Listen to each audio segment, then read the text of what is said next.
بسم اللہ الرحمن الرحیم۔ آصف اسلامک ٹی وی کے پیارے دوستو، السلام علیکم ورحمۃ اللہ وبرکاتہ۔ میرے دوستو، بھائیوں اور بہنوں، رواں سال کا دوسرا سورج گرہن 2 اور 3 اکتوبر کی درمیانی شب کو ہوگا۔ محکمہ موسمیات کے مطابق محکمہ موسمیات کا بتانا ہے کہ جنوب اور شمالی امریکہ انٹارکٹیکا میں سورج گرہن دیکھا جا سکے گا۔ سورج گرہن کا آغاز پاکستانی وقت کے مطابق رات 8:43 پر ہوگا اور 11:45 پر سورج گرہن اپنے عروج پر ہوگا، اور محکمہ موسمیات کا کہنا ہے کہ رات 2:47 پر سورج گرہن اختتام پذیر ہوگا۔ میرے دوستو، بھائیوں اور بہنوں، یہ سورج گرہن پاکستان میں تو دیکھا نہیں جا سکے گا، لیکن سورج گرہن کا جو درمیانی وقت ہوگا، اس درمیانی وقت میں جو عمل آپ کو بتلاؤں گا، اس عمل کو آپ نے ضرور پڑھ لینا ہے۔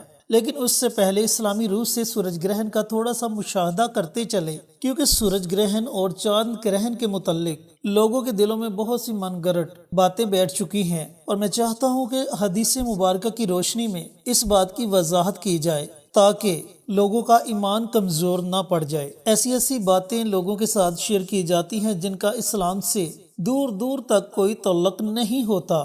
حضرت عائشہ صدیقہ رضی اللہ تعالی عنہا روایت کرتی ہیں کہ رسول اللہ صلی اللہ علیہ وآلہ وسلم نے فرمایا، سورج اور چاند اللہ تعالیٰ کی نشانیوں میں سے 2 نشانیاں ہیں، یہ کسی کے مرنے یا جینے پر بے نور نہیں ہوتے، یعنی کہ ان کو کسی کے مرنے یا جینے سے گرہن نہیں لگتا۔ جب تم یہ دیکھو تو اللہ کا ذکر کرو، اس کی بڑائی بیان کرو، نماز پڑھو اور صدقہ کرو۔ صحیح بخاری کی ایک اور حدیث مبارکہ ہے جسے حضرت ابوبکر صدیق رضی اللہ تعالی عنہ روایت کرتے ہیں کہ ہم نبی کریم صلی اللہ علیہ وآلہ وسلم کے پاس موجود تھے کہ سورج کو گرہن لگنا شروع ہو گیا۔ آپ جلدی سے اٹھے اور مسجد میں تشریف لے گئے اور ہمیں 2 رکعت نماز پڑھائی، یہاں تک کہ سورج صاف ہو گیا۔ پھر آپ صلی اللہ علیہ وآلہ وسلم نے فرمایا، سورج اور چاند اللہ تعالیٰ کی نشانیوں میں سے 2 نشانیاں ہیں، یہ کسی کے مرنے اور جینے پر بے نور نہیں ہوتے۔ جب تم یہ گرہن دیکھو تو نماز پڑھو اور دعا کرو یہاں تک کہ گرہن ختم ہو جائے۔ صحیح بخاری کی ایک اور حدیث مبارکہ ہے جسے حضرت مغیرہ بن شعبہ رضی اللہ تعالی عنہ فرماتے ہیں کہ جس دن آپ صلی اللہ علیہ وآلہ وسلم کے صاحبزادے حضرت ابراہیم علیہ السلام کا انتقال ہوا تو اس دن سورج کو گرہن ہوا۔ بعض لوگ کہنے لگے کہ یہ گرہن حضرت ابراہیم علیہ السلام کی وفات کی وجہ سے لگا ہے، اس لیے رسول اللہ صلی اللہ علیہ وآلہ وسلم نے فرمایا، گرہن کسی کی موت و حیات کی وجہ سے نہیں لگتا، البتہ تم جب اسے دیکھو تو نماز پڑھا کرو اور دعا کیا کرو۔ تو میرے محترم دوستو، بھائیوں اور بہنوں، ان حدیث مبارکہ سے ثابت ہوا کہ سورج گرہن لگنے سے نہ تو کسی کو نقصان ہوتا ہے اور نہ ہی کسی کو فائدہ ہوتا ہے، لہٰذا جب سورج گرہن لگے تو نبی کریم صلی اللہ علیہ وآلہ وسلم نے جو اعمال بتلائے ان اعمال کو کیا جائے۔ چینل پر نئے آنے والے تمام دوستوں سے گزارش ہے کہ چینل کو سبسکرائب کر کے ساتھ گھنٹی کے بٹن کو دبا کر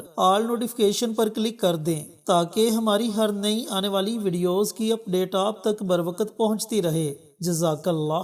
دوستو، بھائیوں اور بہنوں، آج جو عمل جو وظیفہ آپ کے ساتھ شیئر کروں گا، اس عمل کو آپ نے گرہن کے درمیانی وقت میں پڑھنا ہے۔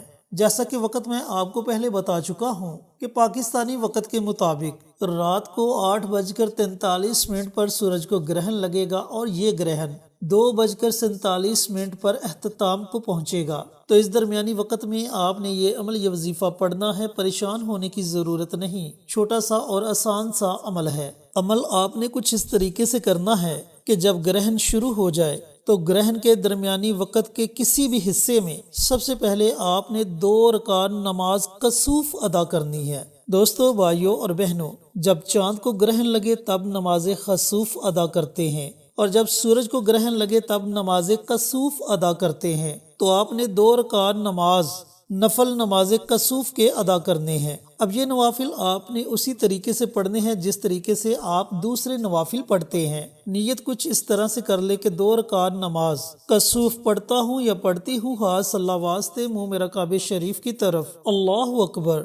زبان سے نیت کریں گے تب بھی آپ کی نیت ہو جائے گی، اور اگر دل میں نیت کریں گے تب بھی آپ کی نیت ہو جائے گی۔ پہلی رکعت میں سورہ فاتحہ کے بعد کوئی بھی سورت پڑھ لیں، اسی طرح دوسری رکعت میں بھی سورہ فاتحہ کے بعد آپ کوئی بھی سورت پڑھ سکتے ہیں۔ اب جب آپ نماز کسوف ادا کر لیں تو اسی جگہ بیٹھ کر آپ نے ایک تسبیح یعنی کہ 100 مرتبہ استغفار کی کوئی بھی دعا پڑھ لینی ہے۔ استغفار کی بہت سی دعائیں ہیں، آپ کو استغفار کی جو بھی دعا آتی ہے آپ اس دعا کو پڑھ سکتے ہیں، اور بالفرض اگر آپ کو استغفار کی کوئی بھی دعا نہیں آتی تو آپ صرف اتنا پڑھ لیں، استغفر اللہ استغفر اللہ استغفر اللہ۔ یہ عمل اللہ تعالیٰ کو بہت زیادہ پسند ہے، اور اس عمل کے پڑھنے والے کو اللہ رب العزت اپنا دوست بنا لیتا ہے۔ تو آپ نے بڑے خشوع خضوع کے ساتھ ایک تسبیح استغفار کی دعا کی پڑھ لینی ہے۔ اب جب آپ 100 مرتبہ استغفار کی دعا کو پڑھ لیں تو اس کے بعد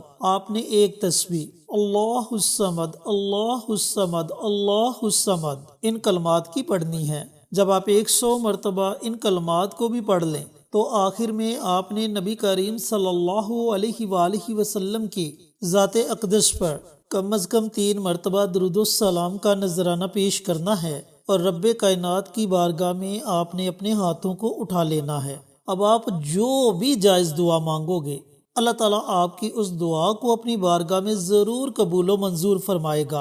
اولاد نافرمان ہے اس کی فرما برداری کے لیے دعا مانگے، رزق کی تنگی ہے رزق کی تنگی کو دور کرنے کے لیے دعا مانگے، حاجت رواں ہیں ایک سے زیادہ حاجتیں ہیں، تمام حاجات کا تصور کر کے اللہ تعالیٰ کی بارگاہ میں دعا مانگے۔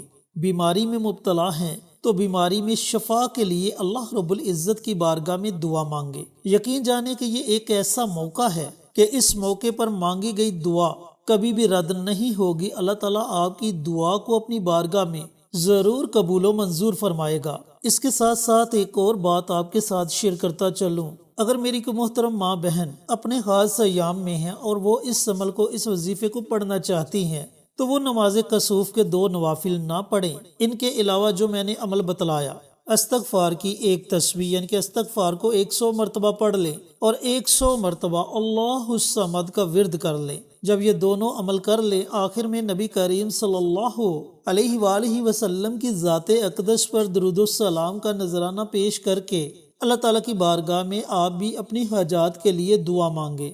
آپ کا یہ عمل بھی اتنی زیادہ طاقت رکھتا ہے کہ جب آپ اللہ تعالیٰ کی بارگاہ میں اپنی حالی جولی کو پھیلائیں گی، اللہ تعالیٰ سے مانگیں گی، تو یقین جانے کہ اللہ رب العزت آپ کی حالی جولی کو اپنی رحمتوں سے بھر دے گا، آپ کے اٹھے ہوئے ہاتھوں کی لاج رکھ دے گا۔ تو میرے محترم دوستوں، بھائیوں اور بہنوں، آج کی رات بڑی اہم رات ہے۔